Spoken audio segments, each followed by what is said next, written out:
Iniciamos su programa Avanza, un programa en el que compartimos conocimientos de productividad de la mano con el bienestar. Luis Ramón les habla y le agradece su sintonía y asimismo le da la buena noche a mi querida co-host Lilibet Alarcón. Hola, hola Luis, ¿qué tal? ¿Cómo estás? Muy contento, muy bien. O sea, hoy tenemos un programa para cerrar que va a recoger muchos datos, muchas opiniones interesantes en términos de economía, ya después de haber pasado en el año por diversas temporadas, a través de las cuales trajimos episodios que fueron bien enriquecedores con muchos invitados muy buenos realmente, que comenzamos con el Emprendimiento 360, después de ahí con Orgullosamente Empleados, después de ahí seguimos con Avanza con Libros. Chulísima Y ahora estamos temporada. culminando con estos recap. ¿Y qué más? ¿Qué mejor que terminar con un recap económico? Así mismo es, Luis. Y de la mano de una persona ya querida, colaboradora. Colaboradora de nuestro programa, así mismo es. Hoy nos acompaña Ángela Santana, ya desde su área de profesión y experiencia, que es la economía y la planificación estratégica. Hola Ángela, ¿qué tal? Hola, Bienvenida nuevamente a este programa. Muchas gracias. Tenía esa deuda pendiente de hablar de economía aquí en el programa, así que muy agradecida por la invitación nuevamente. Qué bueno que la aceptaste. Bueno, señores, pues para iniciar, recordemos que este programa es patrocinado por la marca de combustibles Next. Te llevamos más lejos y la marca de soluciones de energía SolarWorks, las más eficientes alternativas para mejorar la calidad y los costos de la energía de tu casa y de tu negocio. Así es. Bueno, Ángela, yo creo que podemos, Luis, ¿qué tú dices? Arrancar con el tema de una vez y conocer estos números económicos de 2023, cómo vamos a cerrar y también esas proyecciones para el 2024 que son tan relevantes, como estuvimos conversando fuera del aire, para los empresarios de cualquier tamaño, pequeños, medianos, grandes empresarios que hay en nuestro país. Y ahí me gustaría comenzar, Ángela, quizás comentando el por qué es tan importante conocer de macroeconomía o de economía para estos sectores, en este caso la economía. Mira, Exacto. realmente la economía tenemos que conocerlas todo, o sea, desde el profesional, el empresario, hasta la ama de casa. ¿Por qué? Porque todas las decisiones que nosotros tomamos el día a día tienen que ver con nuestro consumo. Tiene que ver directamente con decisiones, ya sea para consumir, para vender, para esa relación oferta y demanda. En el caso de un cierre económico o de la apertura de un nuevo año, donde yo tengo que proyectar en una planificación estratégica qué variables yo debo considerar, una de las manos más importantes es analizar la economía. ¿Por qué? Porque si yo, por ejemplo, soy un comerciante que tanto que exporto como que importo, tengo que tener el conocimiento de cuál ha sido o cuál está siendo la evolución del tipo de cambio y cuál podría ser las proyecciones. También de la inflación, cuáles son esos productos o esos bienes y servicios que están modificando el IPC y cómo me afectaría a mí un aumento o una reducción de esos productos, especialmente con los commodities, porque regularmente nosotros dependemos de manera directa o indirecta del precio del petróleo, del precio del oro, del precio de ciertos commodities, por ejemplo, en términos de agropecuarios. Es decir, que la planificación estratégica de nosotros tiene que contemplar ese análisis. Y por supuesto, si nos vamos y si somos un sector específico, tenemos que saber cómo se está comportando ese sector. Si el sector de nosotros es uno de los sectores protagonistas, ¿qué está haciendo que sea protagonista? ¿Dónde están las oportunidades que está haciendo que sean protagonistas ese sector? Y si no es un sector que realmente está generando un crecimiento, ¿por qué no? Y hay algo muy interesante que también nos muestran las variables macroeconómicas, que es cuáles elementos, cuáles estrategias adicionales a esas estrategias que nosotros regularmente creamos, como son las estrategias de precio, ¿cuáles pueden hacer, por ejemplo, esos materiales que podemos utilizar como materiales de sustitución de los materiales que utilizamos actualmente? ¿Qué quiero decir con esto? A veces nosotros utilizamos materiales, esos materiales, el índice de costo de esos materiales son elevados, pero hay materiales sustitutos que no son tan elevados. O sea, desde lo más macro hasta lo más mínimo, el análisis de la economía nos permite hacer no solamente estrategias adaptativas, que esto quiere decir estrategias en el plano actual, ya me pasó eso y me tengo que adaptar, sino también nos permite, y aún más importante, realizar estrategias proactivas, o sea, Claro. adelantarme a cualquier coyuntura, a cualquier crisis, a cualquier situación. Sí, te puedo poner como ejemplo mi mismo caso, que en algunos sectores pues tengo intereses, y por ejemplo en el sector turístico, una de las cosas que más me impacta, además de lo principal, tasa de cambio y tal, es el tema de la inflación, porque cuando la inflación está alta, pues hay menos dinero para vacacionar. Entonces, por ejemplo, mi target, mi nicho de clientes, pues es local. Entonces, a los clientes de República Dominicana les impacta más el tema de la inflación que a los clientes que vienen de otros países, específicamente como Estados Unidos. Entonces, eso me permite a mí, si yo voy analizando el tema de la inflación, e incluso tomar decisiones en cuanto a la política de inversión y crecimiento para el 2024. Un simple ejemplo de cómo uno desde un rubro de negocio, estar atrás de la economía, estar mirándola, o sea, la macroeconomía, perdón, es tan importante para tomar decisiones. Claro, y mira, y tú pusiste un sector que es un sector que nos permite evaluar muchas cosas. Por ejemplo, regularmente los últimos estudios de mercado que he elaborado ha sido el sector turístico. Y no necesariamente para la instalación de un hotel o que tenga que ver directamente algo que tenga que ver con alimentos y bebidas y hotelería. Pueden ser otros sectores conexos. Y algo bastante interesante es el aumento de turistas por negocios que vienen. Ya entonces, una persona que tiene ciertos niveles de negocios aquí dentro del sector turístico, que ve esta demanda que va en crecimiento, identifica qué destino, cuál es el gasto promedio de ese tipo de turistas, que como tú dije, ¿qué los afecta? ¿Están aumentando la visita porque el tipo de cambio le beneficia o no le beneficia? Si yo soy exportador de ese destino, ¿me beneficia el tipo de cambio? ¿No me beneficia? O sea, mientras más estudiamos y estudiamos esas variables macroeconómicas, nos vamos a ir dando cuenta de las oportunidades que podemos ver en el mercado y no enfocarnos solamente en los retos que trae la economía. Y bueno, antes también de darle ese paso a Lili, yo sé que tiene una preguntita, que algo que quería resaltar, y es que darle seguimiento a la macroeconomía, ya antes que hiciera una cuestión de verla un día y tú decís, bueno, ya vuelvo a estudiar los datos macroeconómicos en 6 meses o en 8 meses. Yo creo que ahora es algo que tenemos que verlo más seguido. Sumamente importante. Tras la pandemia, una de las primeras recomendaciones que hace el planificador estratégico es velar porque el cliente reanalice esa planificación cada 3 meses, cada 6 meses. Anteriormente podíamos tener una planificación estratégica de 1 año, de 5 años, pero ahora con toda esta coyuntura macroeconómica, no solamente a nivel local, lógicamente a nivel internacional, vemos como los cambios son a ley de días, o sea, va muy rápido, y así como la tecnología, la misma economía, nos mantiene por obligación estar actualizándonos. Y algo muy interesante que ha sucedido es eso, que la gente cada vez más se interesa en analizar economía, se interesa en descubrir qué es economía, cómo me puede impactar. Y poner el ejemplo más sencillo, una ama de casa, ella sabe hoy en día cómo están los precios, ella te sabe decir si el plátano subió o bajó, y si voy a comprar yuca, voy a comprar otro tipo de víveres. Entonces, esa identificación con la economía es bastante saludable para ese desarrollo, no solamente a nivel técnico, sino a nivel humano, porque economía es el día a día.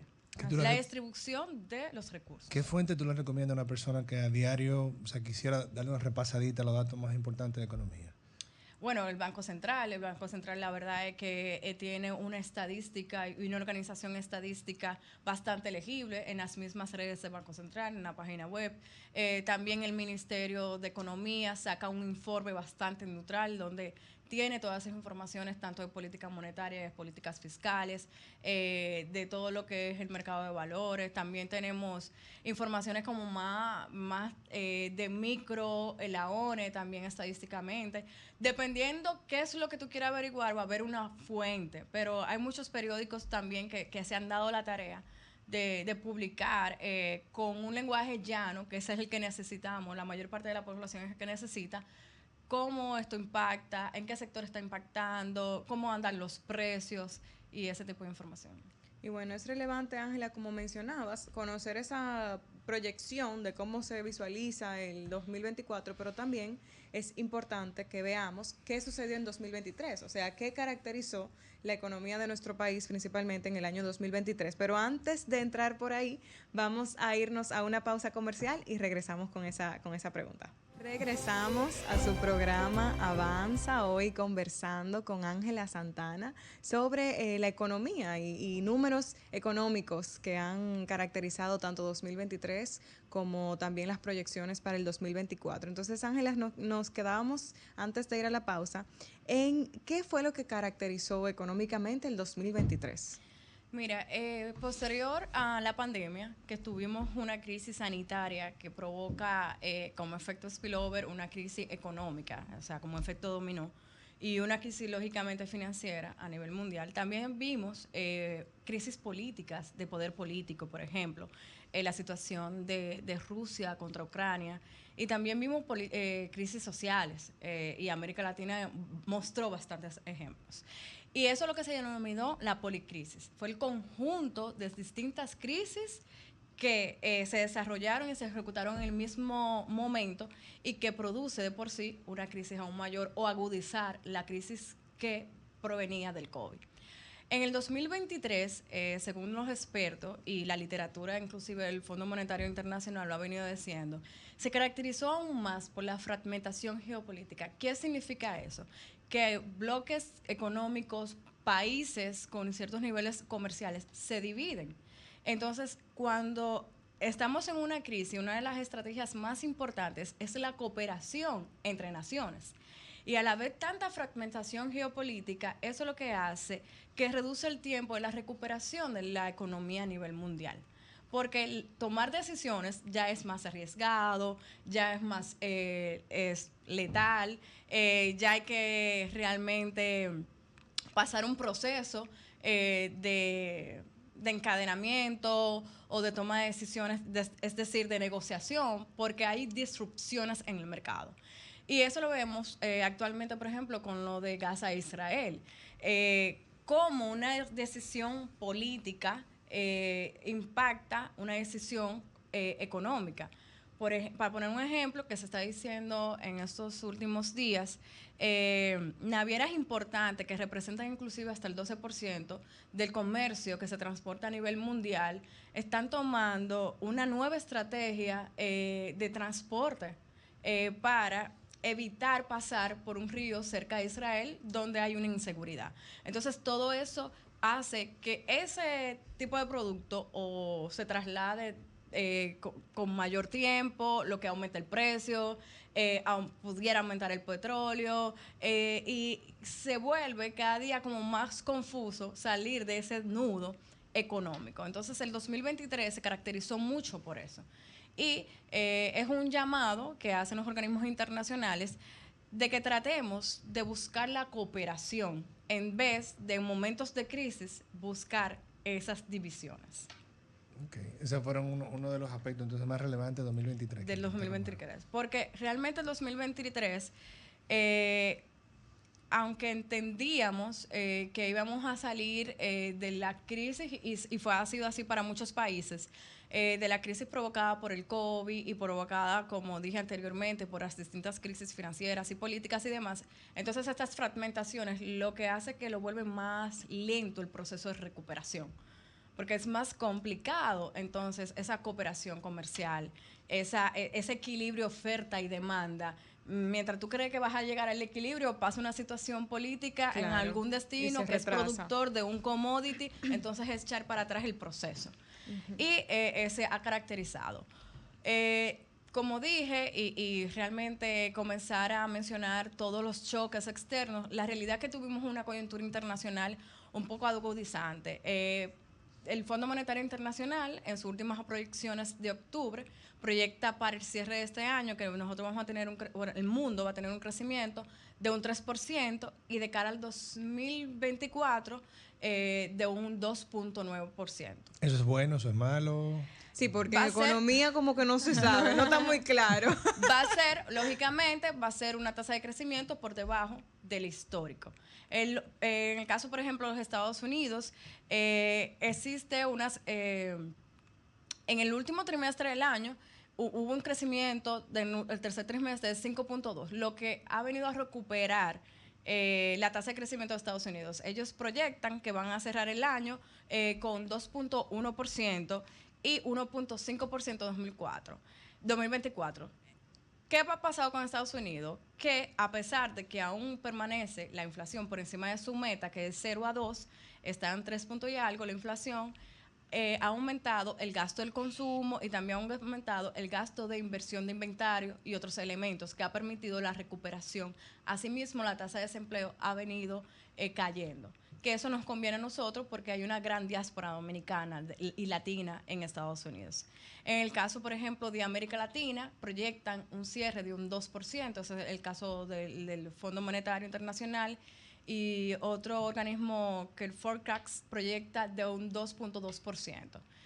Es un crecimiento por debajo del histórico, son tasas por debajo de la trayectoria histórica, pero República Dominicana, a pesar de estos choques externos y a pesar de estas coyunturas internacionales que definitivamente impactan la economía local, va a crecer a una tasa, hoy justamente el Banco Central habló de sus proyecciones, va a crecer a una tasa de un 2.5% para el cierre de 2023 y según el Forecast, el organismo internacional, vamos a crecer a una tasa de un 5%. Según este organismo, seremos en el 2024 la economía de América Latina, una de las economías de América Latina de mayor crecimiento y ya de cara al 2024, entonces vamos a crecer a la tasa promedio que estábamos creciendo anteriormente al COVID. ¿Qué cuánto era? 5%. Ok, entonces vamos a cerrar entonces con un crecimiento de este año 2.5%, que hablaremos ahora por qué esta razón, pero ya de cara al 2024, ellos proyectan, pese que será un año preelectoral, es un año electoral que cerraremos a una tasa de un 5%. Entonces crecimos por debajo, o sea, muy por debajo de lo que era el promedio nuestro exactamente que nuestras de tasa. Lo que sucede es lo siguiente, y ya vamos a entrar al contexto del marco de la economía local. Al principio de año, nosotros vimos tasas de crecimiento bajas, dígase 1.5, 2, a veces 0.1, de los sectores productivos. Mensualmente vimos bajas tasas de crecimiento y tenía que ver directamente con distintos factores, desde externo hasta interno, y uno de ellos era la inflación. Gracias a las distintas políticas monetarias, las políticas fiscales y también como el control de la demanda interna, hemos podido lograr que la inflación entre a su meta inflacionaria. En el caso de República Dominicana, tenemos una meta inflacionaria de 4+1, 4-1. Y actualmente, a noviembre, cerró la inflación en 4. Es decir, que pasamos de una inflación interanual de abril 2022 de un 9 a un 9 punto y algo a un 4 ahora en noviembre. Estamos dentro de nuestra meta, una inflación controlada, y cuando hablamos de inflación subyacente, que esa es la que se quita los precios de los principales commodities para tomar mejores decisiones de política monetaria, porque los commodities, al ser volátiles, asimismo afectan el cálculo. Entonces, cuando quitamos eso, la inflación subyacente se encuentra en 4.8, también una inflación controlada. Que tiene la misma meta, 4+1 y 4-1. 4+1, 4-1, pero al quitarse es un número, obviamente, o sea, el precio de los commodities es un número, obviamente, distinto a la inflación interanual, que sí incluye el precio de los commodities. ¿Qué ha pasado con esto? Al entrar la inflación en la meta inflacionaria y tener una inflación controlada, el Banco Central, que es la autoridad que obviamente de las políticas monetarias, lo que hace es reduce su tasa de política monetaria.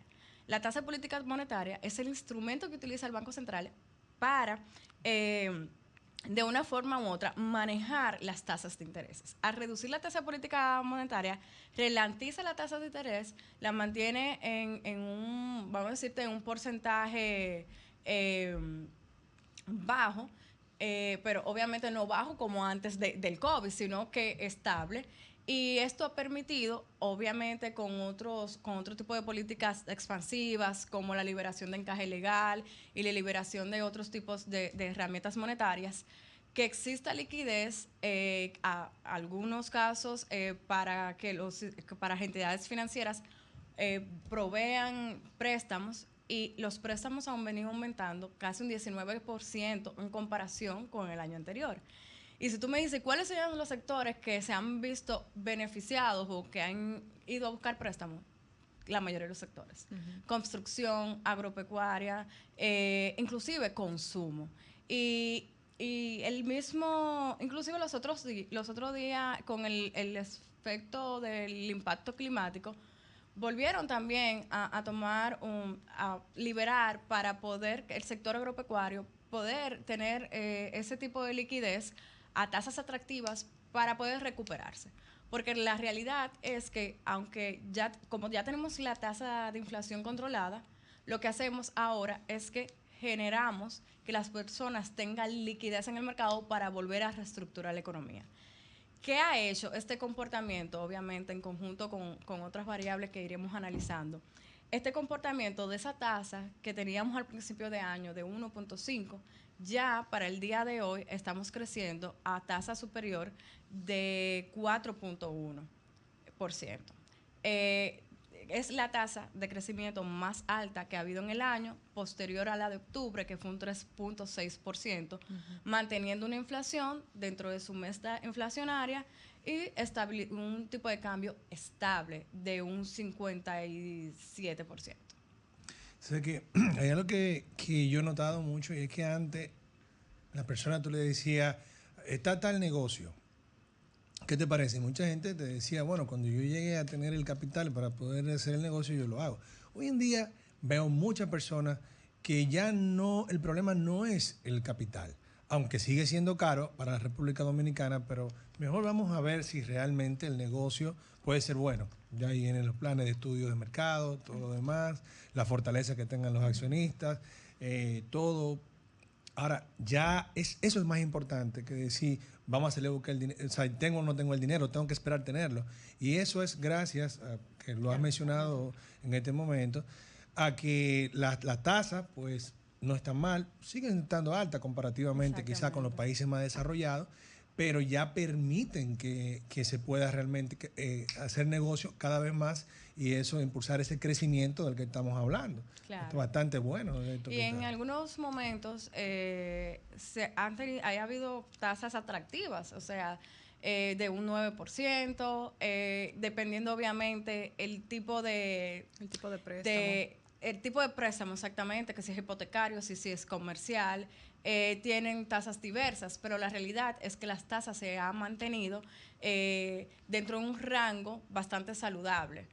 Pero eso no significa que son tasas baratas, porque la realidad es que los precios no es que van a reducir, sino que se van a mantener. Que con eso, ahora antes de irnos a la pausa, sí quiero llamar la atención a las autoridades, y es simplemente para que lo tomen en cuenta, una crítica constructiva que he escuchado bastante, y es que la forma de la distribución de esos productos de encaje legal, por ejemplo, debe ser algo más equitativo y que llegue más a las pequeñas y medianas empresas, que muchas veces están pensados para las mismas, pero no necesariamente cuando están en manos de los bancos están llegando a esas pequeñas y medianas empresas. Esa es la realidad. No estamos hablando de lo que quizás les dicen en el sector público internamente, o se habla. Esa es la realidad de lo que está pasando. Ojalá que esto sea tomado en cuenta y pues esto pueda mejorar en este sentido. Vamos a la pausa.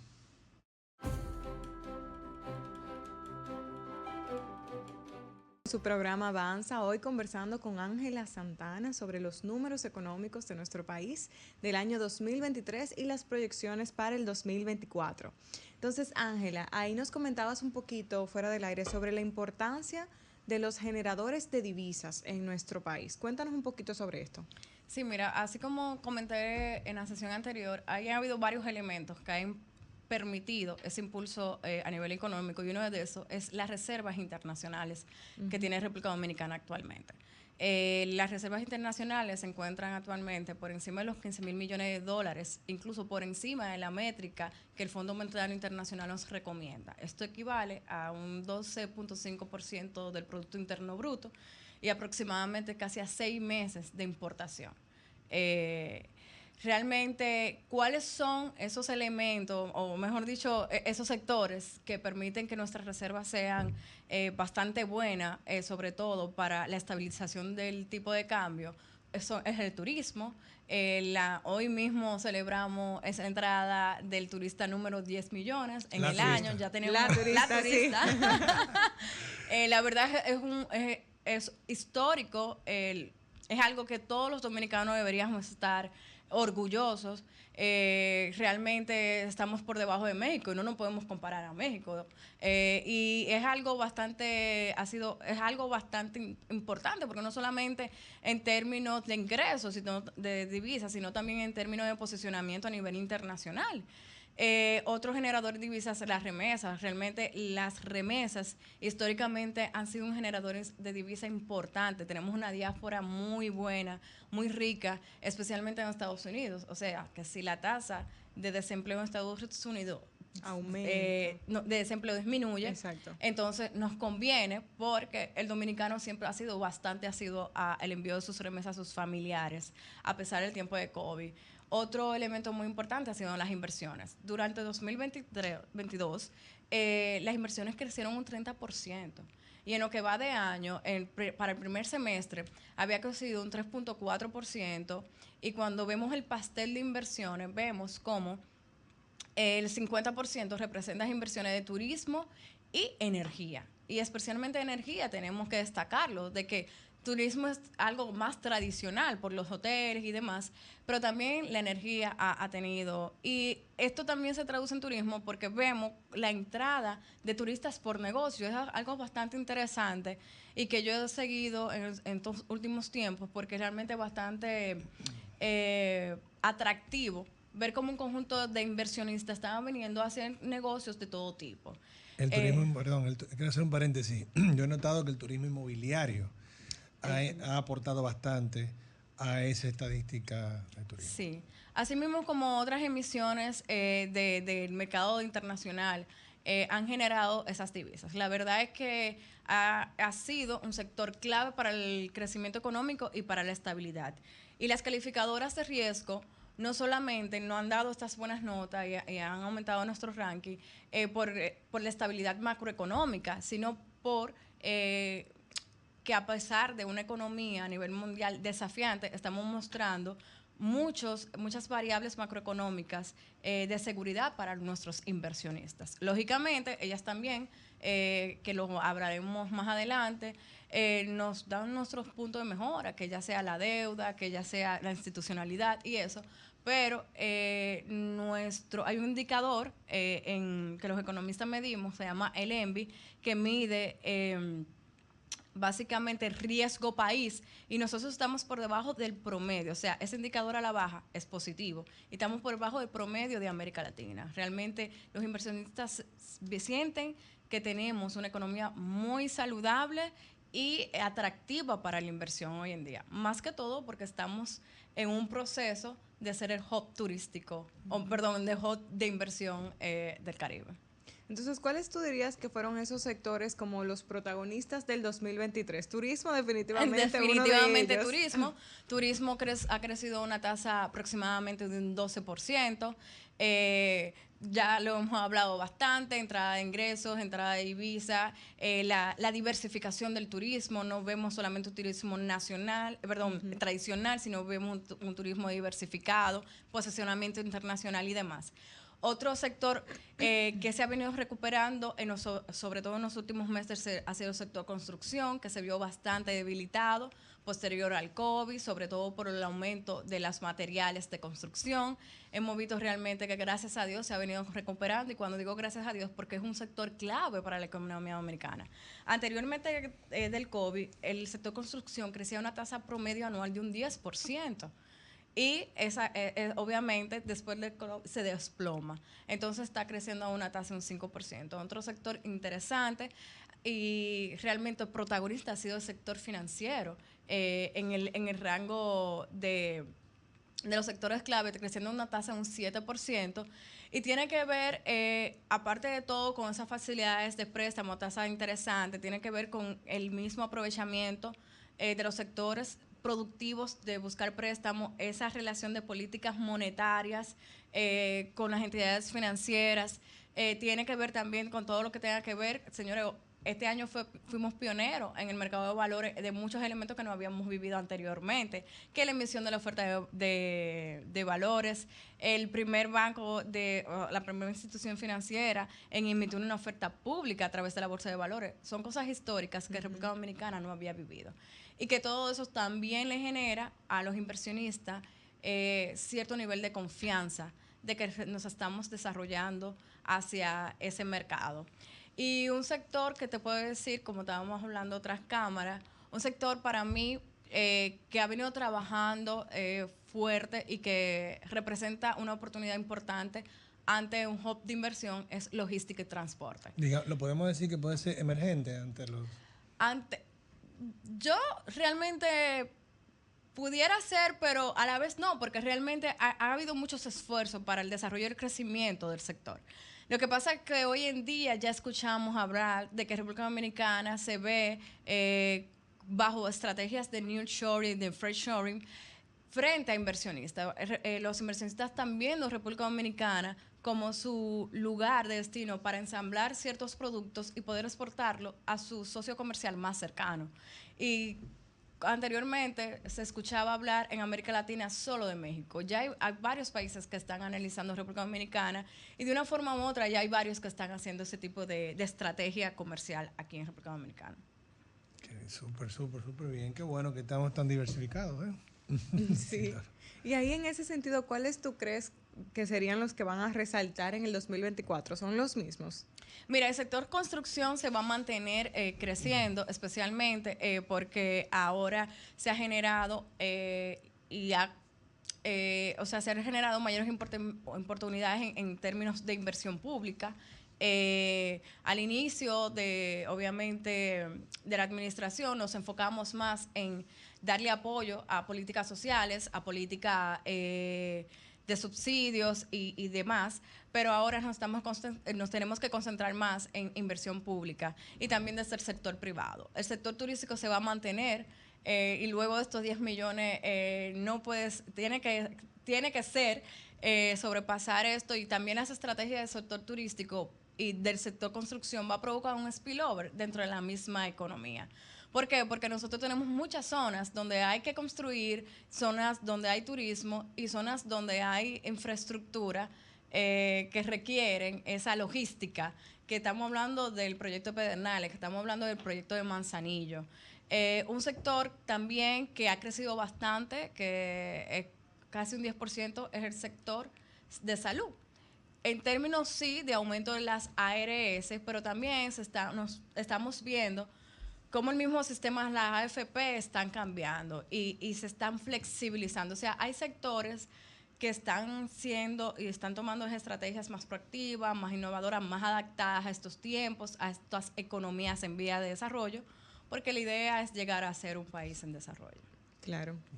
Y ahí me parece súper interesante conocer un poquito, en el caso de las pequeñas y medianas empresas, ¿qué deberían de tomar en cuenta para tener esa planificación estratégica ahora, quizá antes de iniciar el año? Y me gustaría que lo podamos conversar luego de la pausa.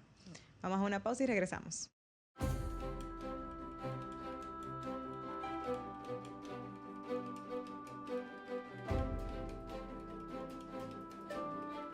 Con su programa Avanza, hoy conversando con Ángela Santana. Ahora vamos a entrar ya un poquito a esa planificación estratégica. ¿Cuáles son los temas que debe de tomar en cuenta las pequeñas y medianas empresas para poder planificarse para el próximo año?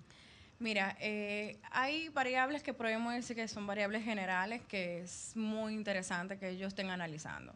Es la inflación, esa variación del IPC, es el tipo de cambio, ya sea que dependan o no de un producto importado o exportado. Realmente, aunque tu cliente directo no sea un extranjero, de seguro tu cliente sí tiene un cliente extranjero. Y la economía al final tiene un efecto spillover.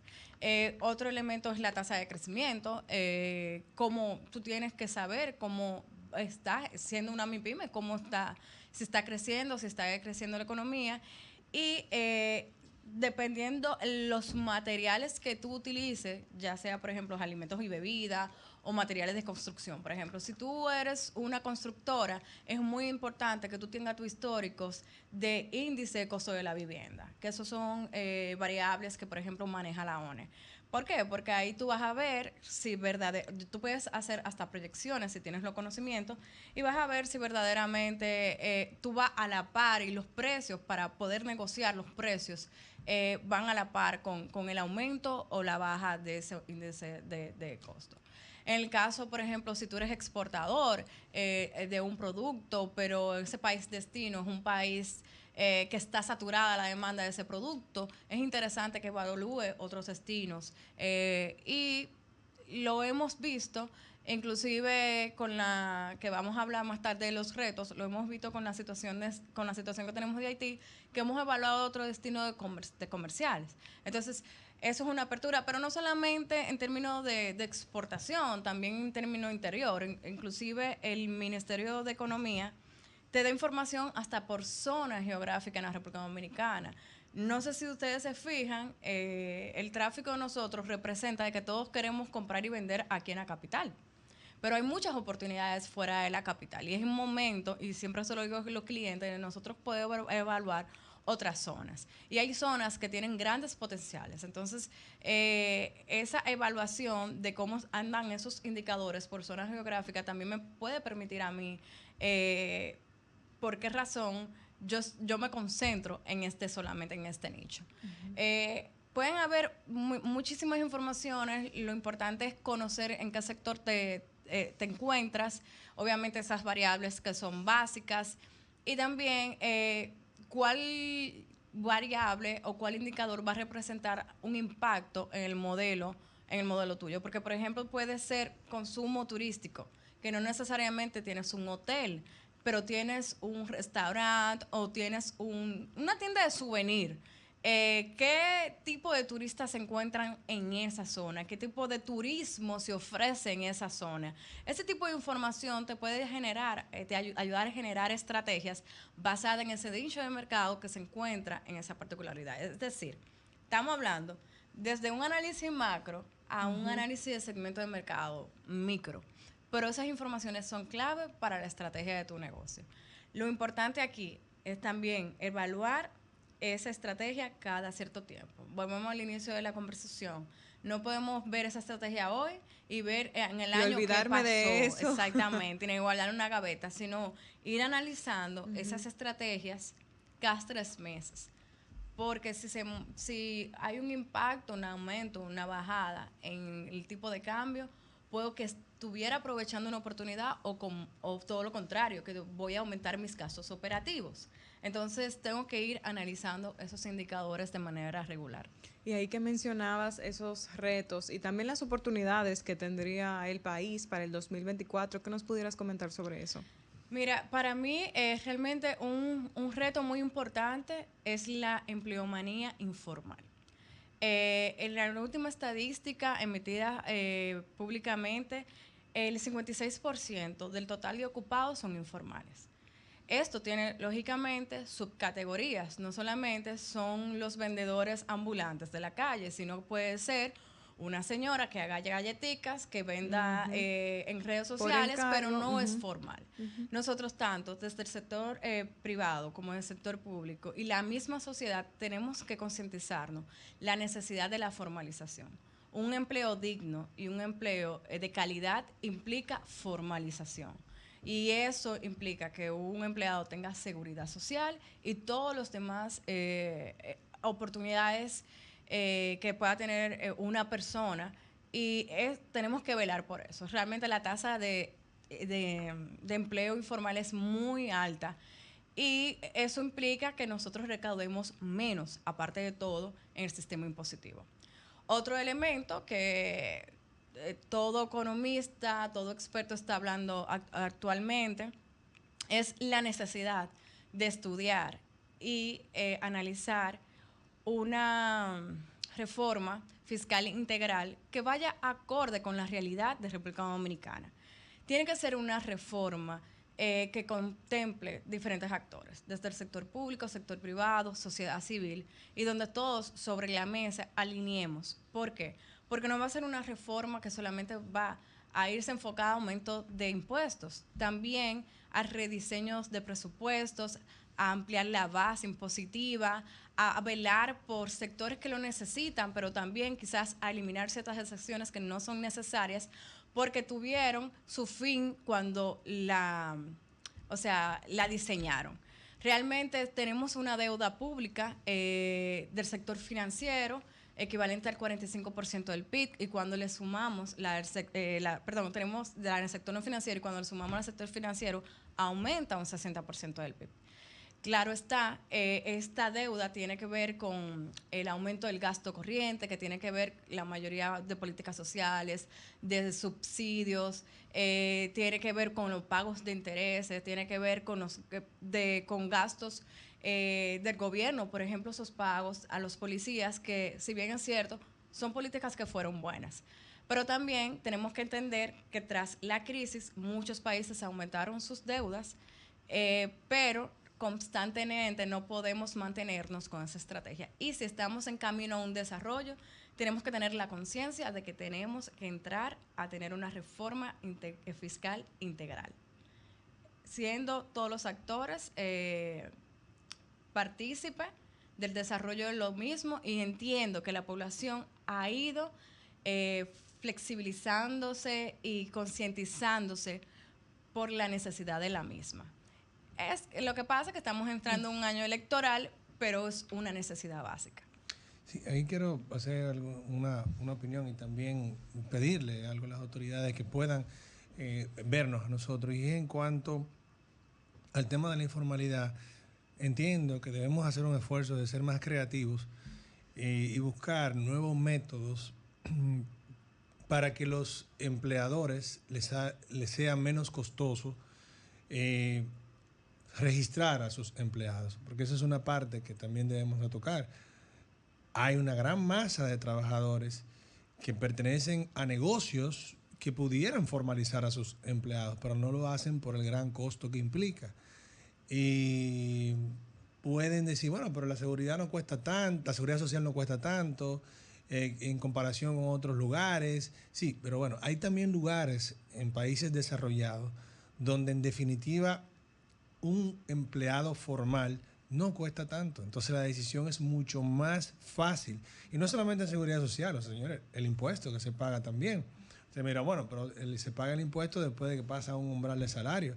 Bueno, sí, pero ya hay muchas personas que pasan ese umbral de salario y ojalá que cada vez más sigan pasando ese umbral de salario. Ahora, es que cuesta bastante, entonces vamos a ser más creativos, quizás más clasificaciones de tipo de empresas, de tipo de actividad, quizás empleos con tiempos distintos y eso tenga una repercusión en el costo de la persona que ha sido empleada. Todo ese tipo de cosas, ¿sabes? Tenemos que ser más creativos. Creo que eso hay que darle bien duro. Por eso es la necesidad de realmente en ese diseño de dicha reforma tiene que estar sentado no solamente el sector público, también el sector privado y la misma sociedad civil.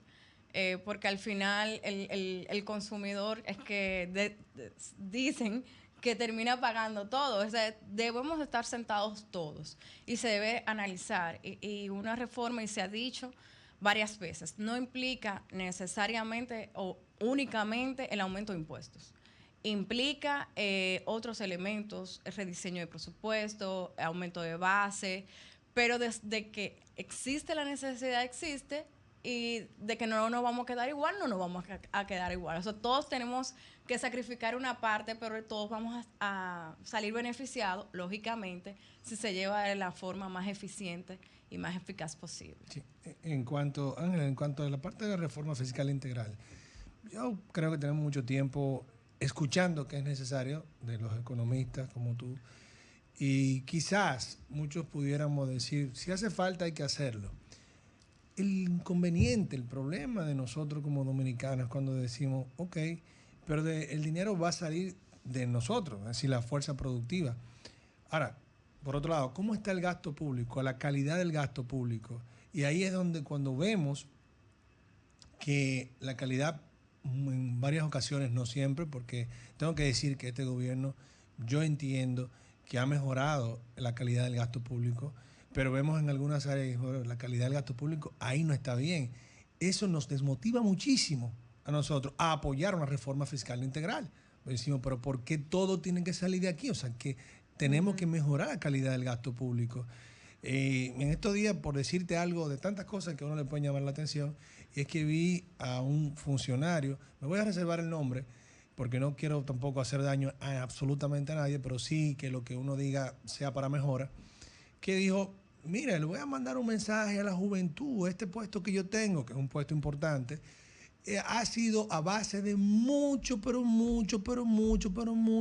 trabajo político. Nosotros no dejamos de trabajar en toda la campaña, en todo el tiempo. Pero, señores, por un trabajo político, tener un puesto de funcionario de primera mano es lo que sucede, pero que eso no se diga de esa manera para que los jóvenes que están ahí entiendan que eso es lo que merece esa posición. Si no, lo que merece una posición alta son otras cosas. Son su preparación técnica, su integridad probada, su experiencia, lo que puede mejorar esa área del sector público, pero no un trabajo político que haya hecho para un presidente o para un partido político. Y aunque eso sucede y sabemos que es verdad, lo que está mal es que eso se festine y se diga como que debe ser así y eso es un logro. Y ahí, por eso lo quise traer a colación, porque estamos hablando gasto público y todo lo que esto repercute. Mira qué punto siempre tenemos que llegar, que es a la reforma fiscal integral, pero no es la primera vez, o sea, siempre hay reformas fiscales integrales, pero volvemos a lo mismo, hay una oposición de parte de la sociedad civil, de parte del ente productivo. ¿Por qué? Porque el gasto público tiene que seguir mejorando la calidad. Y ojo, repito, este gobierno, desde mi punto de vista, ha trabajado muy bien en la parte de la calidad del gasto público. Sin embargo, siguen habiendo muchas oportunidades de mejora. Sí. Bueno, Ángela, yo creo que sería relevante tal vez rescatar algún punto que tú quieras mencionarnos de cuál sería una recomendación para este cierre de año, así sea en términos de la planificación o de tal vez algún punto en específico que quizás este público productivo, ¿verdad? Pudiera tomar en cuenta, ya como un accionable quizás que le puedas dejar. Creer en la planificación estratégica contemplando el análisis macroeconómico. Realmente es una parte fundamental, no podemos entrar a ciegas a una operación y una planificación tiene que estar atada de variables tanto externas como internas. Así mismo como yo evalúo las capacidades que tengo una empresa, cuáles son los productos de mayor envergadura o que más me están generando, tengo que evaluar cuál sería el impacto de esos productos, de los precios de esos productos, los materiales de esos productos, cuál sería el impacto de la inflación en el uso de yo buscar préstamos, si hay necesidad, si no hay necesidad. En un momento de inversión, cómo está la tasa, dónde voy a invertir, si tomo prestado o realmente voy a invertir en otro tipo de bienes. O sea, hay que contemplar todos esos elementos en la planificación estratégica y diríamos, bueno, pero falta una semana para el 2024. Nunca es tarde para planificar. Hay empresas que no necesariamente planifican en enero, que sus cortes son diferentes. Lo importante es, antes de entrar a una estrategia y tomar una decisión de negocio, tenemos que ver todas las aristas, desde las capacidades que tiene la empresa, sus desarrollos, sus estados financieros, para al mismo tiempo debemos contemplar esos elementos económicos. Claro. Esas variables macroeconómicas no las podemos dejar al lado porque vivimos en una economía abierta al mundo. Claro, así hay una información objetiva que se puede tomar para esas decisiones. Bueno, Ángela, muchísimas gracias por tu participación aquí en el día de hoy. ¿Dónde la gente puede encontrarte? ¿Cómo llegar a ti para usar tus servicios? Bueno, pueden ser a través de Instagram, Ángela Santana, RD, _RD. Yo creo que esa es la vía como más directa por poder escribirme. Excelente. Bueno, Ángela, muchísimas gracias Gracias nuevamente. a ustedes y feliz año nuevo. Gracias. Bueno, señores, ya saben que nos pueden encontrar los martes a las 8:30 de la noche por Sol 106.5 FM. También en Spotify, en Facebook y en Instagram como avanza.dom y en las demás plataformas como Avanza RD. Muchísimas gracias por sintonizarnos. Nos vemos en la próxima. Sol 106.5, la más interactiva.